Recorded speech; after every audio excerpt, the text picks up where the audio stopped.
Good morning, everyone. Welcome to join Wiley online workshop, How to Get Published in Groundwater. Today's speaker is Dr. Hank Hatchemat, and he is the editor-in-chief of Groundwater. Okay, let's welcome Dr. Hatchemat start his presentation. Thank you, Licia, and welcome everybody to this presentation. It is my intent to introduce to you through a few slides the basics of what the journal Groundwater is and what it requires to get published in Groundwater. After that, I will briefly discuss with you some different types of papers that are published in Groundwater. And then after that, I will show you an example manuscript which is designed, which is not really a story about some scientific topic, but which contains information about how to put a manuscript together. All that information that I share with you is also available from the National Groundwater Association website or the Wiley website that are featuring the journal Groundwater. So let me move on to the first slide that I want to share with you. An important thing to keep in mind if you want to publish in a journal like Groundwater, that this is a leading international journal. It is a high-ranked journal. It is, in fact, the leading international journal that is focused exclusively on groundwater. There are journals that are rated higher, have a higher impact factor, but they're broader than just groundwater. Examples are the Journal of Hydrology, Water Resources Research, for instance, just to mention two. The emphasis on papers in Groundwater is on presentations of theory that have practical applications. So highly mathematical or highly theoretical work that does not have an immediate practical application associated with it is better suited for a journal like, for instance, Water Resources Research or Advances in Water Resources. Journals that focus more on cutting-edge theoretical work. The readership of Groundwater consists in a large part out of consultants and professionals in government agencies. And in fact, only approximately 10% of the readership resides in academia, although the people that publish in Groundwater come from a large part from academia. So what kind of topics does this journal focus on? Well, I am just mentioning a few here on the slide. And you can think of topics that may not fall immediately in this category, but anything that is related to the science of groundwater or the engineering of groundwater, managing of groundwater, withdrawing groundwater, all of it is of interest to the journal and its readers. But typically we find papers about groundwater flow modeling, about well hydraulics, how wells are constructed, what the impact of wells are, hydrogeochemistry of the groundwater and how it may be impacted by humans or by nature, contaminant hydrogeology. This oftentimes refers to groundwater contamination that may either be natural, like arsenic, or it may be man-made, like hydrocarbons, or volatile organic compounds, like trichloroethylene, etc. I will later show you at the end of my presentation a slide about a sister journal of Groundwater that also publishes material on contaminant hydrogeology, particularly very applied articles, where a consultant may do an innovative remediation of a contaminant site. That can also be published in our companion journal. So I will get back to that. Topics of geophysics and also groundwater management and policy are considered by Groundwater for publication. Now, one of the most important things, and you will hear me say this very, very often during this presentation, one of the most important things to get published in a journal like Groundwater and in other highly rated international journals is that you must have a true scientific contribution. And I will dwell on that a little more in a moment, but depending on the nature of your contribution, or what it is that you want to share with the world, you may have a different type of paper. If you really have a research finding or some study that is research in nature, and it doesn't have to have happened at a university, but it often is, but it could have happened at a government institution or even at a large sophisticated consulting firm, then it would become a research paper, which is probably the most prestigious paper in the journal, and that is true for most journals. If your contribution is more an adjustment or a new method, an adjustment to a method or a new method, this could be a field measurement method, it could be a computational method, then it might qualify for a methods note.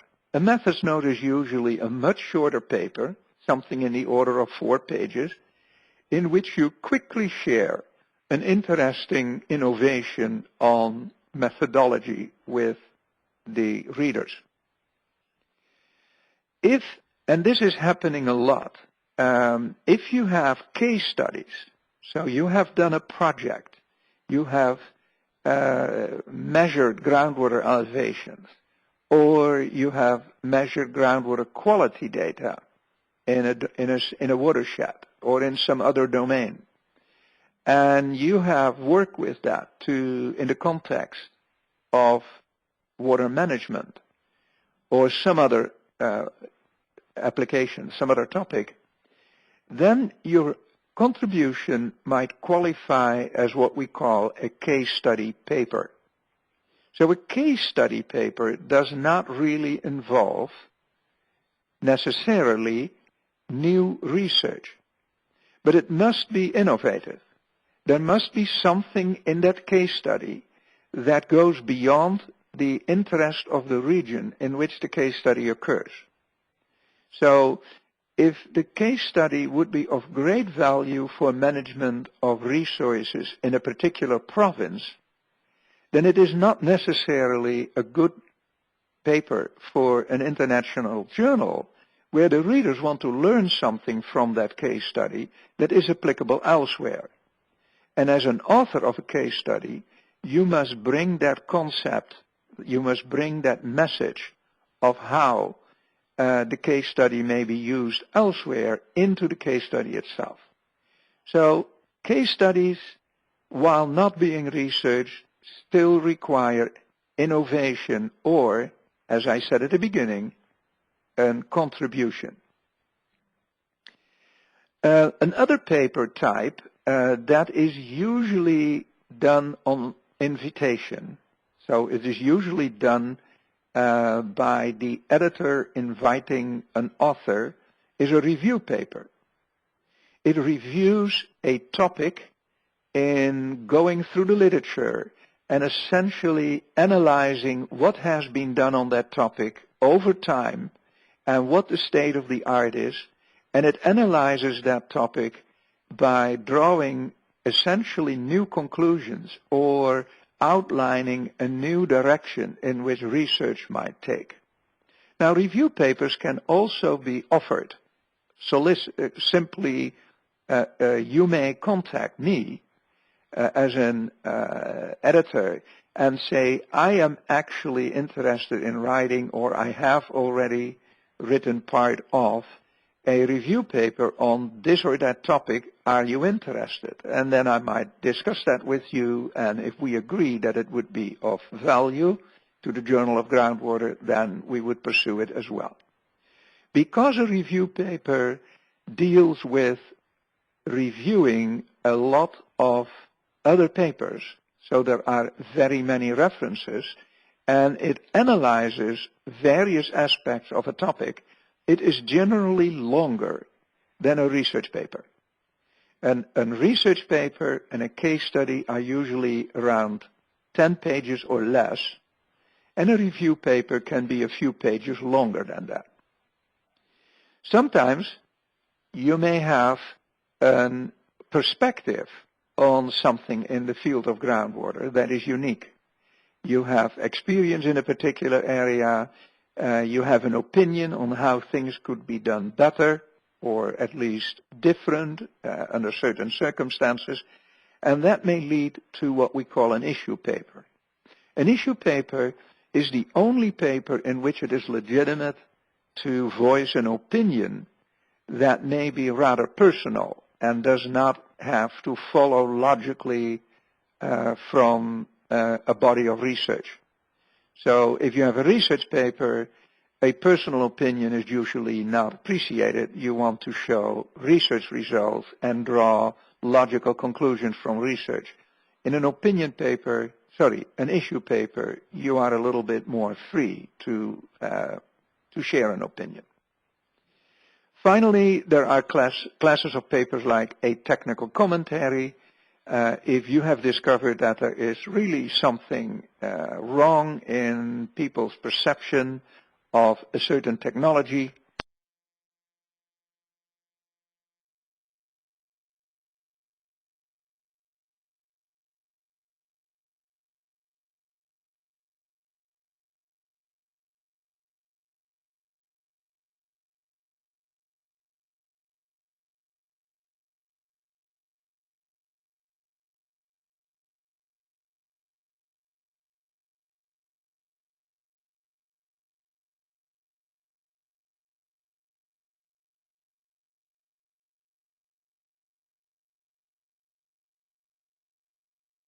something To connect, please.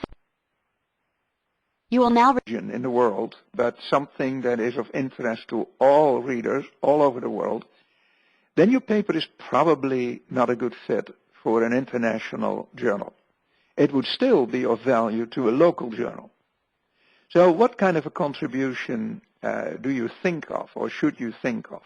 Well, I'll get to some examples of what a contribution can be in a moment, but first I want to point out to you that you have to think very carefully about what the contribution of your work is. And you want to share that up front with the editor. That's me. So if you submit your article, your manuscript, you should state in the cover letter to the editor what it is you think makes your paper worthwhile publishing. What is new? What is worth sharing? You should also try to formulate that in a very brief statement of 140 characters or less, which we call an article impact statement.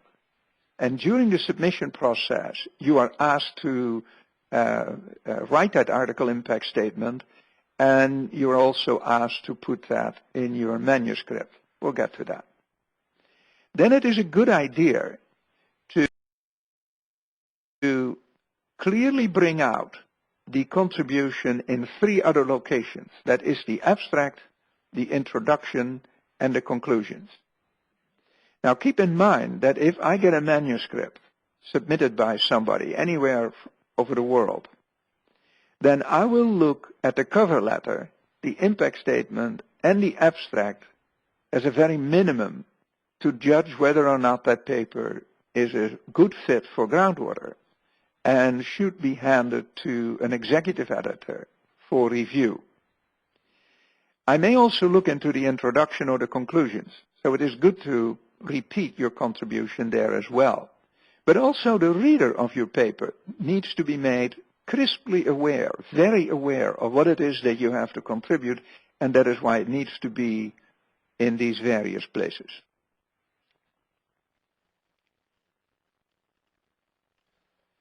You also have to organize your paper very well. And let me go over that briefly, and then later when I discuss an example manuscript, I will add a little bit more detail to that. But in the introduction, you should offer the background, a literature review, and you should state what your contribution is. So that background and the literature review gives you an opportunity to contrast your work with that what others have done. So while this researcher has done this, and while that person has done this, what you add to it is this, and it hasn't been done before. So the introduction, where you discuss literature, is a very good place to present that. Now then, the details of your contribution are outlined in a method section, where you present data, an analysis, or maybe a modeling strategy, if that is the topic of your paper. In a results section, where you present and explain the results of a data analysis or of modeling results. Then it might be a good idea to have a discussion session where you can compare the results of your work with the results of earlier work and also discuss some strengths and weaknesses. Incidentally, every contribution, as valuable as it may be, also has limitations and weaknesses. It is much better for the author to explain those weaknesses up front than have the reviewers identify those weaknesses in your paper, in which case it looks bad. It is as if you are unaware of these weaknesses. And then finally, in the conclusion section, of course, you need to summarize what was learned. And what you should not do in the conclusion section is do new analyses or discuss something new that has not been addressed before. If you have to do new analyses, it should be in the analysis section, the method section. If you have to discuss something, don't do it in the conclusions, do it in the discussions. Finally, you should produce high quality and artistic figures. As the saying is, a good picture is worth 1,000 words. Make these pictures colorful if it is meaningful. I mean, if it is a simple diagram, keep it black and white. But if multiple lines need to be distinguished or some other information is best communicated through color, do so. You will not be charged for color. That is now, these days, is free. You should also include all pertinent references, other people's work. Clearly, you should reference yourself where you have done work that leads up or is immediately relevant to what is in this paper. But don't go beyond that. Excessive self-referencing is frowned upon, is not looked favorably upon by reviewers, and it could lead to undue criticism. Okay, so how does the review process work? Well, the editorial board, which is me and the executive editors, there are 3 executive editors. So the way the process works is that a manuscript that is submitted is first seen by me. I make an initial decision whether that manuscript should be reviewed for the journal or is not suitable for publication in the journal. That means that I probably reject somewhere between 27 to 28% of all incoming manuscripts. They either don't fit the journal in terms of its scope, or there is not enough of a contribution, or there are other technical weaknesses with the manuscript that make it unfit for review. If there are small technical problems that can be easily addressed, by the author on a short notice, I may send it back to the author for correction. And then you can resubmit it, and then it goes into review. The executive editors to which it goes. So I will select one of 3 executive editors that get your paper. The executive editor then may still reject your submission outright, but that doesn't happen often. So another 2% maybe of the papers that are coming in are rejected by an executive editor. So if it is not rejected at that point, it goes into review. And then we have 1 associate editor and 2 volunteer editors that are going to read your paper very carefully and will comment on your paper and also give advice to the executive editor whether or not the paper should be accepted as is, rarely, be subject to some minor or major revisions, or be declined, rejected. The executive editor then takes those recommendations and studies the review and looks at your paper as well, and then formulates a draft decision that I get. And in almost all cases, that draft decision becomes a final decision. I may make some minor adjustments to it. I may add some information to it or some of my own observations. It usually is the final decision. In some rare cases, I may contact the executive editor to ask to reconsider, because I may have seen something that the executive editor doesn't see, and we may then discuss that. So why is a paper rejected? What leads to rejection if it is in review? What is it that an associate editor and reviewers see that they find negative in the sense that they want to reject the paper? The primary reason for rejection, and here it goes again, is the lack of a meritorious contribution. A meritorious contribution means a contribution that is of sufficient value, of sufficient weight to merit publication of your paper in an international journal like Groundwater. And the reviewers will point that out. So you have to understand that neither I nor the executive editor in the initial phase will carefully read your entire paper. There is no time for us to do that. We have over 300 submissions per year to Groundwater. So we cannot read all these papers before they go into review. So if an initial scan of the paper gives me the impression that there may be value there, then we give it the benefit of the doubt and it goes into review. But the reviewers who take a very close look might come to different conclusions.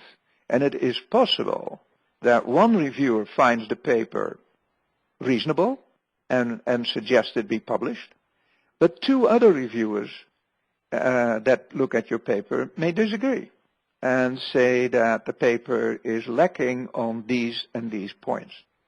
The advantage of the review process is that if you get the paper back, even if it is rejected, which is of course a great disappointment, you will get a detailed analysis of your paper and guidance to perhaps rewrite it and resubmit it either to Groundwater or to some other journal.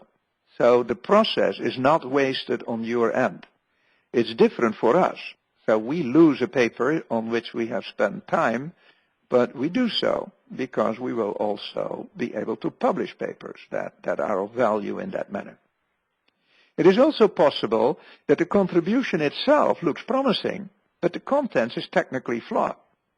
So the reviewer may conclude that, well, if true, this would be great and we would share it with the reader, but it is not true because I find that this method does not work correctly, or at least it is not explained correctly how the author has come to a certain conclusion. That is the second most likely reason.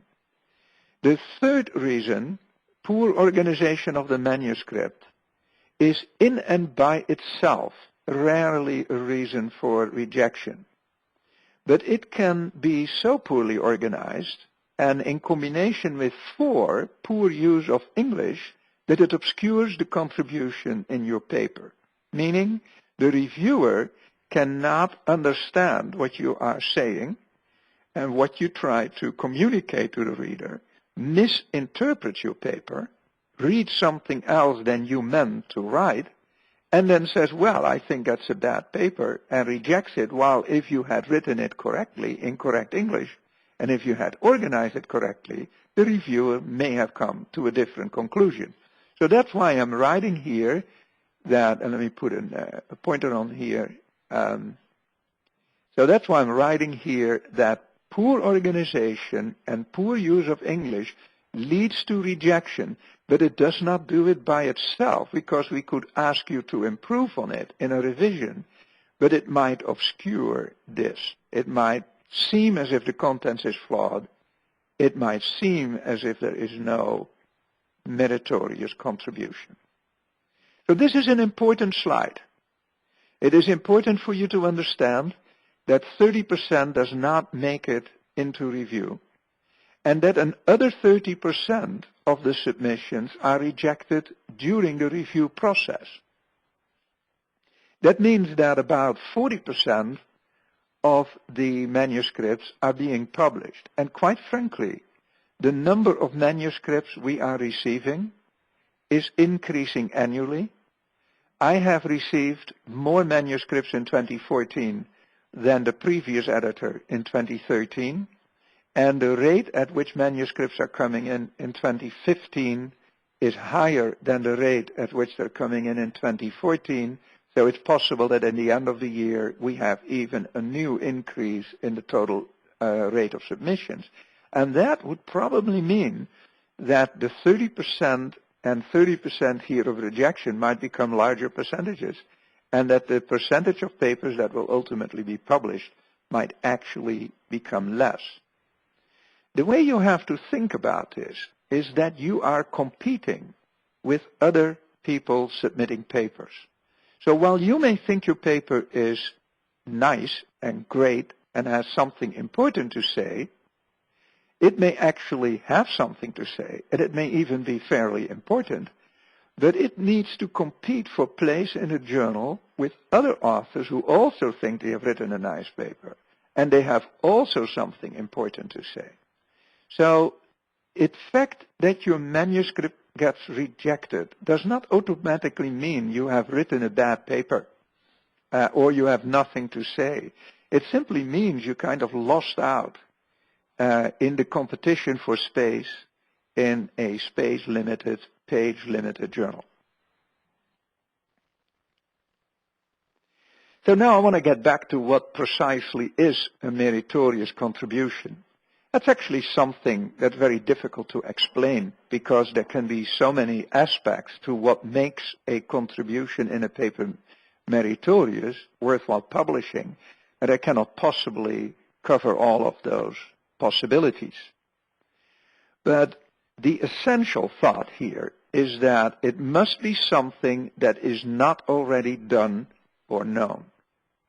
So if something that you publish has in fact already been published in more or less the same form, probably not verbatim, but in more or less the form elsewhere or earlier, then it is not a meritorious contribution.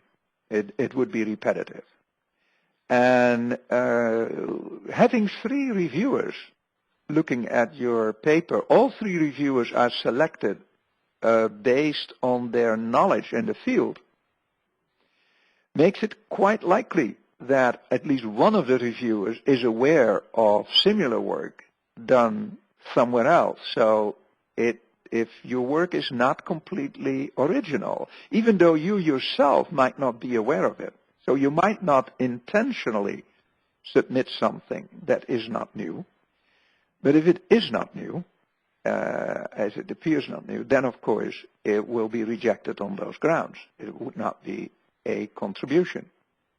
Therefore, you should really review top-ranking journals in the field, so you must do a review of other journals. You certainly must do a review of groundwater. You're publishing in Groundwater. You would really insult the editors of Groundwater and the readers of Groundwater if you missed relevant publications in the journal Groundwater itself. A final comment on what is or is not a meritorious contribution for groundwater. So what level are we talking about? Because what I'm saying all sounds nice, but exactly what level is this? Well, here's my experience.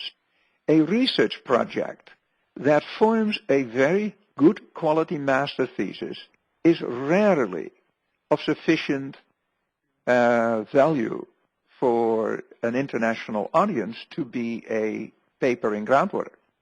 I say rarely. There will be exceptions. On the other hand, a PhD thesis oftentimes is, because for a PhD thesis, the committee usually looks for something new. For a master thesis, the committee looks for skills. Are you able to solve a problem? It doesn't have to be a new problem. You just have to be able to solve a problem that is new to you. In a PhD thesis, you must be able to solve a problem that is not only new to you, but new to the world, at least has aspects that are new to the world. So the master thesis is probably not a good foundation for an article in Groundwater, but a PhD thesis might very well be. Okay, I'm at the end of my PowerPoint slide presentation. I have some more with you to share. Those are not PowerPoint slides. Here is where I draw attention to our companion journal, sister journal if you wish, which is Groundwater Monitoring and Remediation. The editor-in-chief is Neil Thompson, and it has similar publishing guidelines as as Groundwater. It's a little bit less selective. So the competition for groundwater monitoring and remediation to get in that is not as fierce as it is for groundwater.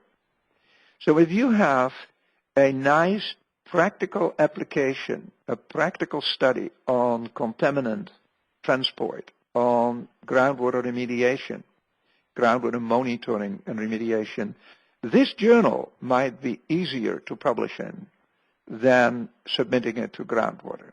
But other than that, the principles that I discussed remain the same.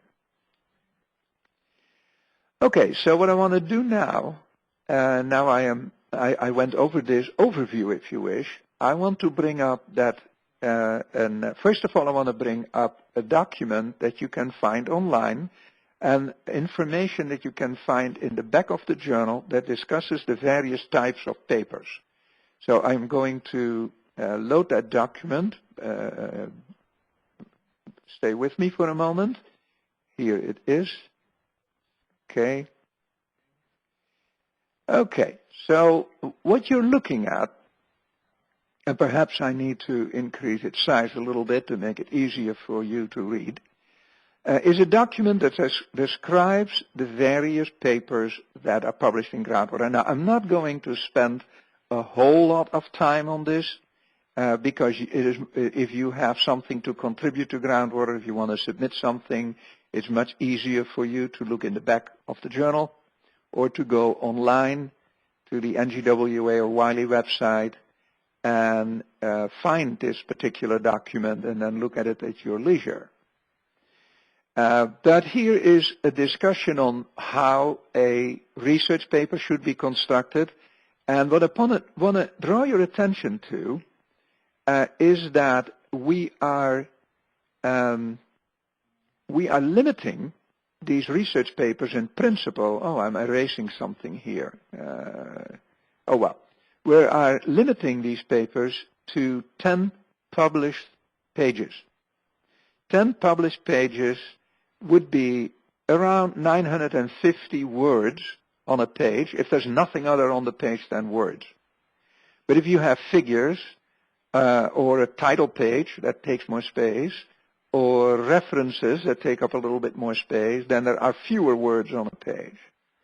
And so if your article is longer than 10 published pages, you can generally not get it published in Groundwater unless you have a very special reason and unless you have my prior approval. So you could contact me and say, look, I got this research paper and it is impossible to put it in 10 pages because, you know, I have a lot of large figures that are essential to the paper, and just to get them published, I need a little bit more space than the 10 published pages that are normally allowed. Then we'll discuss that, and then I might give you approval to upload a document that is then longer than 10 pages. But generally, that's not the case. And I have to share with you that the shorter your paper is, the more likely it will be read, the more likely it will receive attention. And only if people read a paper will they cite a paper. Another advantage of writing a short paper is that there is a page charge of $250 per page for all pages beyond 6 pages. So if your paper is only 6 pages in length, it's free. But if your paper is 8 pages in length, you pay $500 for the 2 pages in excess over the 6 pages. So the message here is write short papers. The reviewers like them, the readers like them, and you will like it because it costs you less money. A methods note, which I mentioned, is really focused on new technologies, computationally, laboratory, or field methods. And there we have a limitation of about 4 published pages. So a methods note is really meant to be short. Now, if it is 5 pages, we still publish, but you should strive to bring that in at or under 4 published pages. I mentioned the issue paper. A review paper is allowed to be a little longer, so the page charges for a review paper end up being waived after 8, not after 6 pages, so that's an exception there. Now, in order to publish a review paper, you must first contact me. So a review paper is either done on invitation or it is done in consultation with the editor. We talked about case studies. Groundwater doesn't publish very many case studies. So we only limit ourselves to often 1 case study per issue, so 6 a year. We have recently changed our policy that it is maybe a little more. Maybe we can publish 8, 10 case studies a year. But we really demand some innovation in a case study, and that limits the number of case studies that we admit. There is a concept of a rapid communication. It should be short. And it would be, so 4 pages, and it would be something where, and you need my approval before that, but it would be something, if you discover something new, if you have something that is time sensitive, that needs to be shared with the readership now, not half a year from now, for instance, then we would fast track that rapid communication and publish it at the very next issue that is being published. An example of that has been in a recent issue where we published something related on the drought or related to the drought in California. And since that was something that was in the news and is time sensitive, we published that quickly. I'm not going to spend too much time on editorials. A technical commentary is kind of really a comment on a technology. Historical note is usually on invitation. Letters to the editor is when, if you find that a particular article needs some comments, is maybe an error, or you otherwise want to comment on it, you do so by writing a letter to the editor. And we have an editor, a discussion editor, to which you submit that. So that while you write a letter, so to speak, to the editor, it is really being submitted directly to the discussion editor. Book reviews, technology spotlights, you take a look at that all at your leisure. I'm not going to spend too much time discussing that. So next what I want to do is call up that example manuscript I spoke about. And here it is.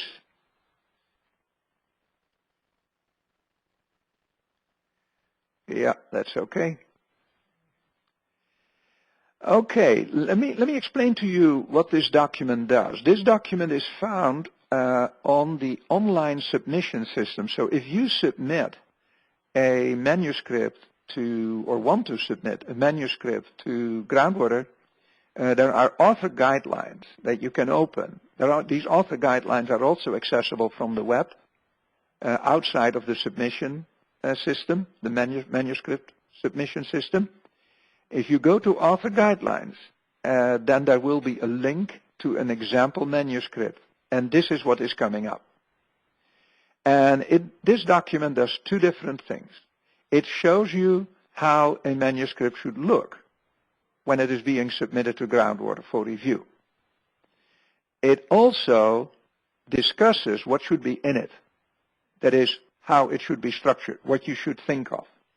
So let's take a look at this. First of all, notice that, come on, I just want to stay where I want it.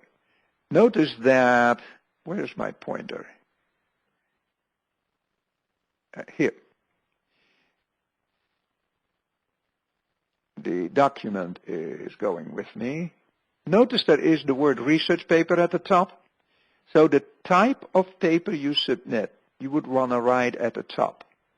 Then notice that the title must be less than 100 characters and spaces. Actually, we used to have it at 80, but we are now allowing 100 characters and spaces. And there is an important thing to keep in mind. That is that search engines, online search engines that look for papers. So if somebody looks for a paper on the topic that you wrote a paper, that your paper is about, the search engines usually focus on the title and on the abstract. So keywords that we ask for separately to submit, those keywords should be in the title or the abstract. Some could be in the title, some could be in the abstract, some could be in both, depending on whether that is appropriate. But you want to make sure that the title and the abstract together kind of include the keywords that you want to put out there for people to find your paper. Okay, below that is the regular stuff, author, name, information. You can look at that. Here's that article impact statement. And the length of this italics line here is precisely 140 characters and spaces. So you see that I'm asking you to compress the essence of your paper in 140 characters and spaces. And I think it's an excellent exercise for you to find out whether you really have something important to contribute to the scientific community in Groundwater, or the consultants, or the professionals in agencies. If you can't say that in that one sentence, then maybe you have not thought correctly about what it is you have to contribute. Incidentally, 140 characters and spaces, you may know, is what is the limit on Twitter. So in the future, we will be using this for social media. We're not doing it today yet, but we will make this article impact statement in the future mandatory. Currently, it's optional. And if it is mandatory, we will start using it to promote your paper. The abstract, 250 words, needs to have all the important information about what your contribution really is. There is some information about which types of papers have and do not have an abstract. But other than that, and the purpose of an abstract is obvious. It is to give a quick overview of what is in your paper. Your manuscript should be submitted or be produced either with Microsoft Word or the typesetting program LaTeX. Most people use Microsoft Word.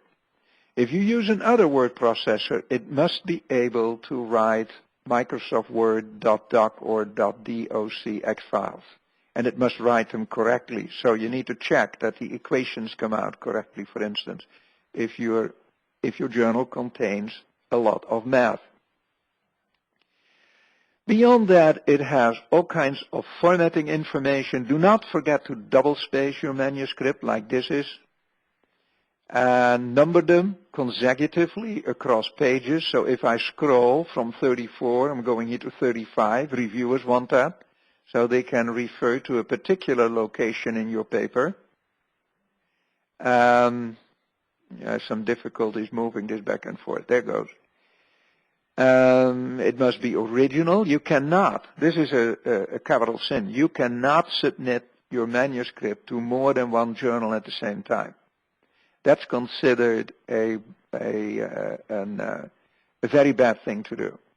And in the last year, we had to ban 2 authors for ever submitting to Groundwater again because they had submitted their manuscript to 2 journals at the same time, which is really very troubling. It means that 2 review teams are being mobilized, and nobody wants that to happen, so you cannot do that. It's a matter of integrity.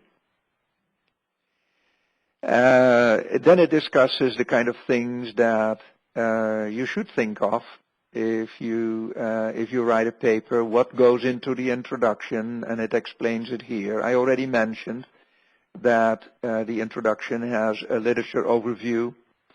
The literature should be relevant. It should be comprehensive, meaning you should not omit important papers that relate directly to your work, but it should be relevant. You should not cite unnecessary work.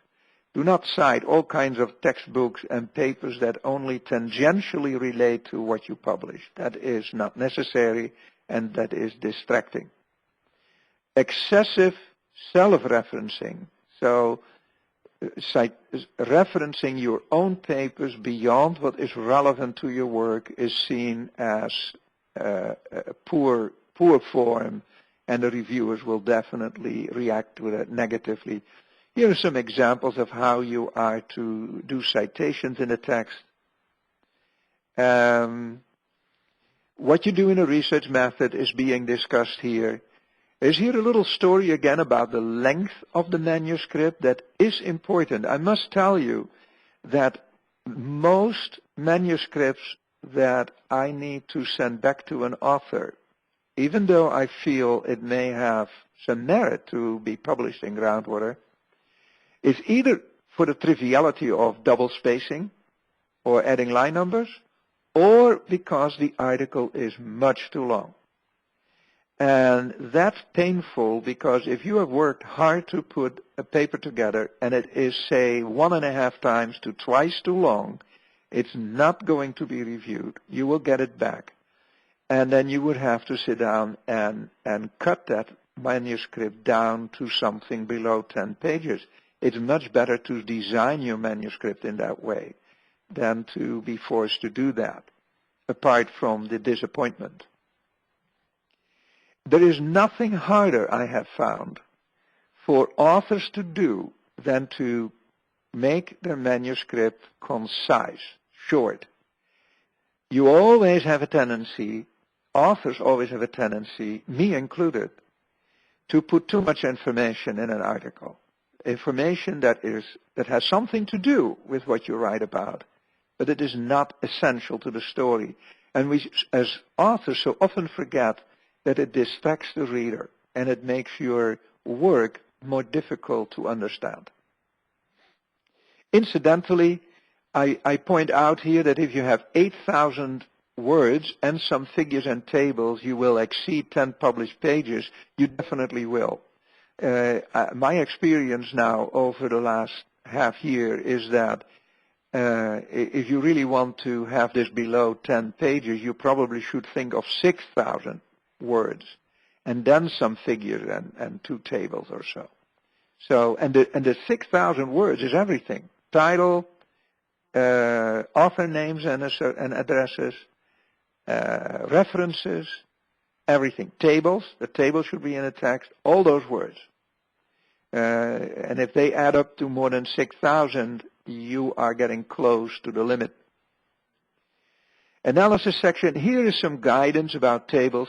For both tables and figures, I am encouraging you to design them to fit in a column. the groundwater, as you may know, has 2 columns of text and figures on a page.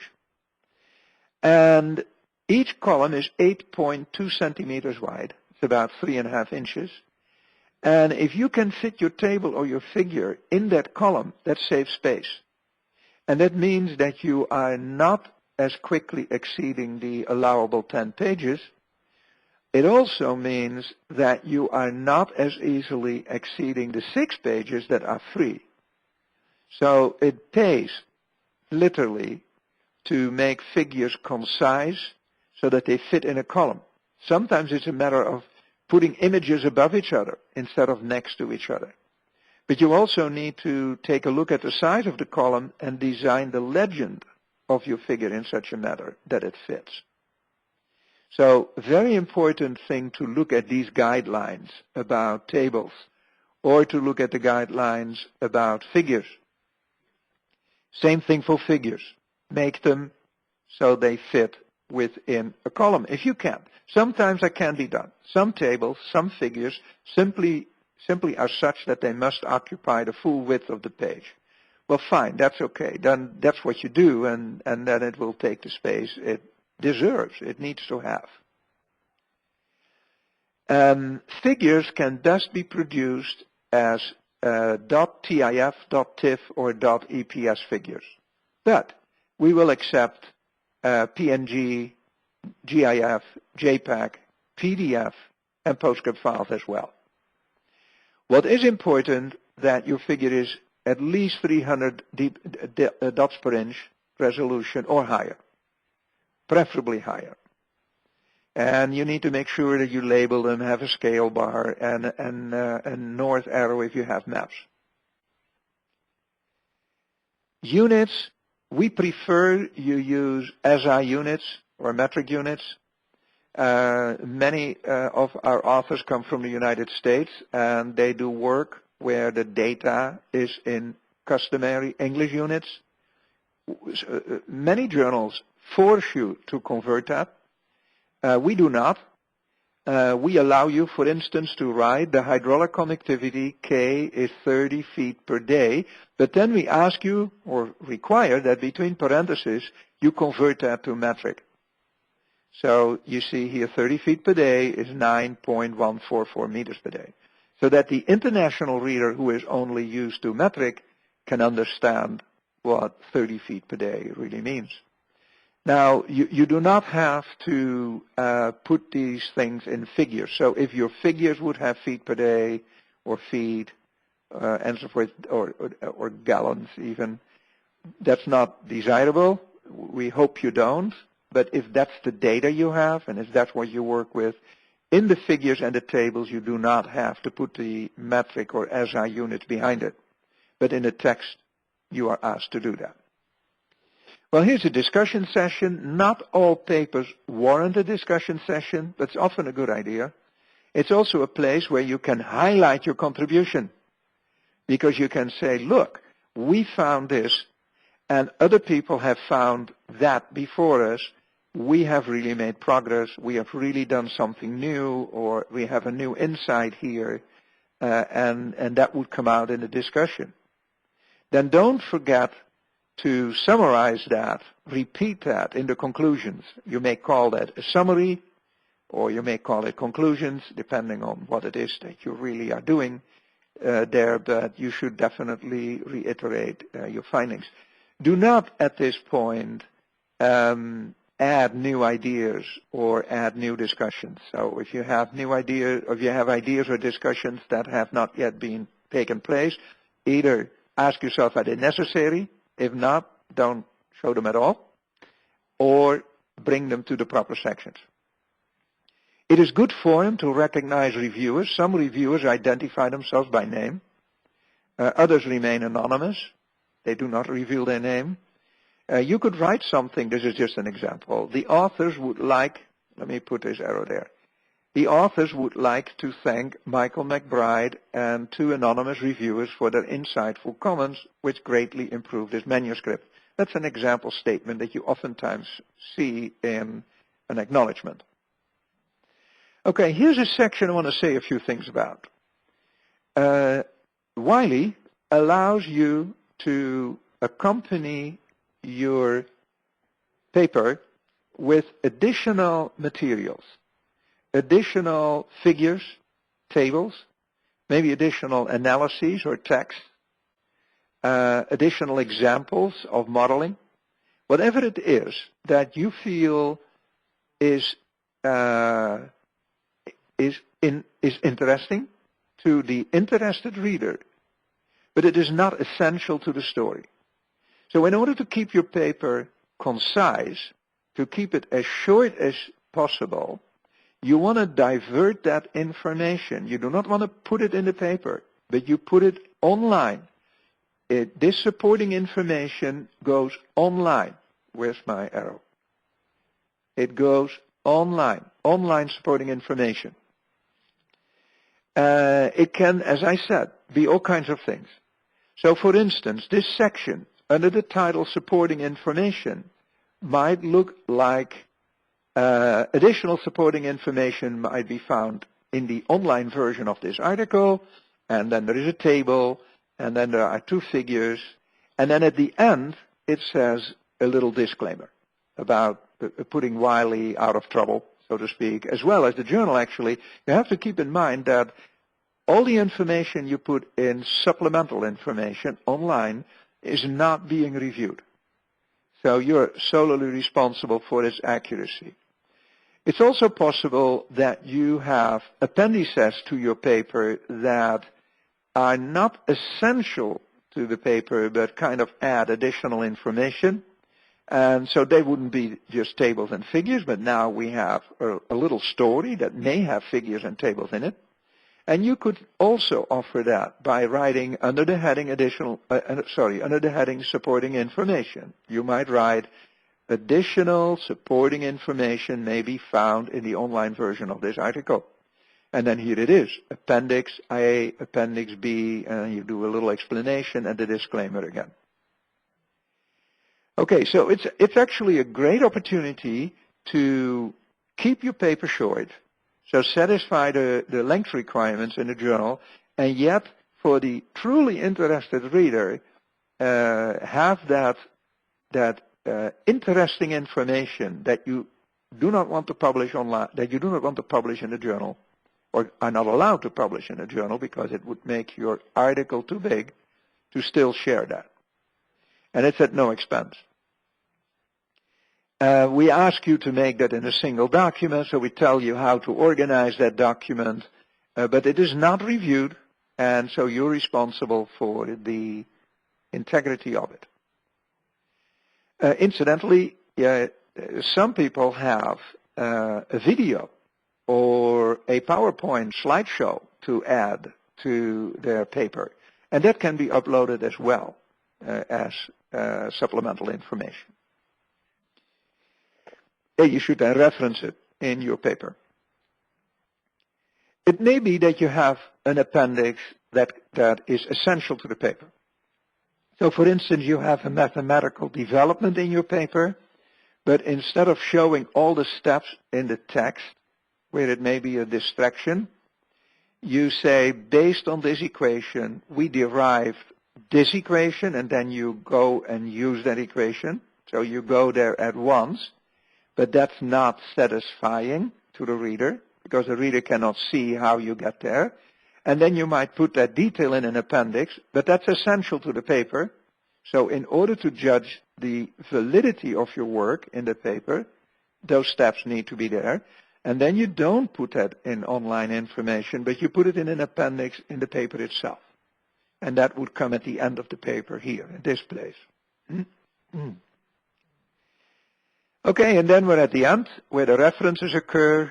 Groundwater, you may know, changed its spelling 2 years ago. It used to be 2 words. It is now 1 word. You can reference it either way. So if you reference papers after 2010, they will have the word groundwater as 1 word, and so you need to do that. So you see that here.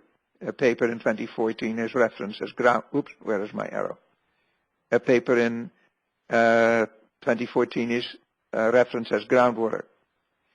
Here you see it as 2 words, because this paper came from 1999. Also note that there is, I wish it stayed in place. Here goes. There is not a year here and a volume number. Yeah, there is a year, but there's not a volume number here, but a so-called DOI number. And what that means is that this article is published online, but it is not yet published in a volume of groundwater. It is not yet printed. It is not yet, let's say, in volume 53, which is 2015, issue 1, which would be January, February. So you can't reference it that way. But it is online in early view.